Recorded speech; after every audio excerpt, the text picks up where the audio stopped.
सभी छात्रों को मेरा नमस्कार। मैं बात कर रहा हूं गवर्नमेंट आईटी आगरा से, सीनियर असिस्टेंट। स्टूडेंट्स, कुछ समय से मेरे पास बहुत सारी क्वेरीज आ रही हैं। बच्चे मुझसे आके पूछते हैं कि सर, हम लोग का नंबर आ चुका था गवर्नमेंट आईटीआईज में, हमें सीटें आवंटित हो चुकी थी, लेकिन हम किसी कारणवश प्रवेश नहीं ले पाए थे। तो ऐसे स्टूडेंट्सों के लिए मैं एक वीडियो लेकर आ रहा हूं जो किसी भी कारणवश मेरिट लिस्ट फर्स्ट और मेरिट लिस्ट सेकंड में एडमिशन नहीं ले पाए थे।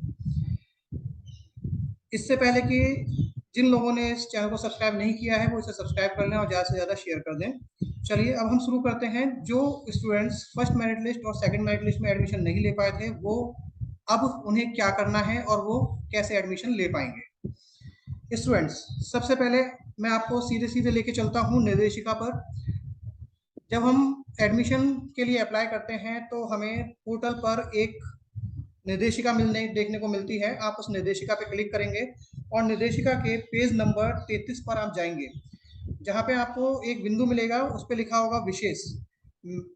उसके आगे आपको देखने को मिलेगा महत्वपूर्ण निर्देश समस्त आवेदक पब्लिक प्रधानाचार्य राजकीय औद्योगिक प्रशिक्षण संस्थान विशेष ध्यान दें।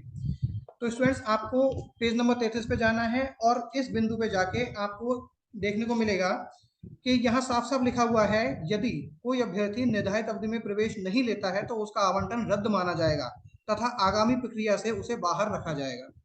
इसका मतलब आपको समझ में आ गया होगा। यदि आपने फर्स्ट मेरिट लिस्ट और सेकंड मेरिट लिस्ट में एडमिशन लेने से वंचित रह गए हैं, आपका नंबर आ चुका था, तो आप लोगों को दोबारा से प्रवेश नहीं दिया जाएगा। लेकिन निराश होने की जरूरत नहीं है, आप लोगों के पास ऑप्शन है। आप इसी क्रम में निर्देशिका के पेज नंबर 34 पे जाएंगे। नीचे आपको देखने को मिलेगा तृतीय चरण। तृतीय चरण का प्रथम बिंदु पे जब आप जाएंगे, मैं आपको इसे पढ़ के बता देता हूँ। इस बिंदु में एक प्रावधान है, जो स्टूडेंट्स एडमिशन लेने से वंचित रह गए थे वो अब भी एडमिशन ले सकते हैं। तो मैं आपको इसे पढ़ के बता देता हूँ। यहाँ देखिए, द्वितीय चरण के उपरांत राजकीय औद्योगिक प्रशिक्षण संस्थानों में अभ्यर्थियों के उच्चीकरण यानी अपडेशन की प्रक्रिया द्वितीय चरण के अनुसार करते हुए राजकीय और निजी औद्योगिक प्रशिक्षण संस्थानों में परिणामी रिक्त सीटों का विवरण तैयार कर वेबसाइट पर उपलब्ध कराया जाएगा। आप मतलब समझ गए होंगे। यानी सेकंड लिस्ट जब आई है, उसके एडमिशन होने के बाद अब जो वैकेंट सीटें हैं उसके अनुसार दोबारा से मेरिट लिस्ट तैयार की जाएगी और परिणाम घोषित किया जाएगा। लेकिन इससे पहले आपको मैं बता देता हूं, यहाँ क्या लिखा हुआ है। अभ्यर्थियों का विकल्प पंजीकरण करने हेतु सूचना वेबसाइट पर प्रदर्शित की जाएगी। यहाँ पर आपसे दोबारा से विकल्प लिए जाएंगे। जो स्टूडेंट्स एडमिशन नहीं ले पाए थे वो दोबारा से अपने पंजीकरण करेंगे, उनकी फीस कटेगी और उनको अपने विकल्प देने होंगे। ठीक, ये विकल्प देने के बाद आपकी मेरिट लिस्ट दोबारा से तैयार होगी। यहाँ आप देख सकते हैं, यदि कोई अभ्यर्थी नया विकल्प नहीं देना चाहता है तो उसके प्रवेश फॉर्म में दिए गए विकल्प पर ही उसकी मेरिट के अनुसार उसे प्रथम चरण के अनुसार व्यवसाय अपनी संस्थान आवंटित कर दिया जाएगा। पंजीकरण के उपरांत चयन प्रक्रिया 4 दिनों में पूर्ण कर ली जाएगी तथा अभ्यर्थियों को प्रवेश लेने हेतु अधिकतम 5 दिनों का समय प्रदान किया जाएगा। सीटों के आवंटन में केवल ऐसे अभ्यर्थियों पर विचार किया जाएगा, ध्यान से सुन लीजिए, जिन्हें प्रथम एवं द्वितीय चरण में कोई सीट आवंटित नहीं हुई है।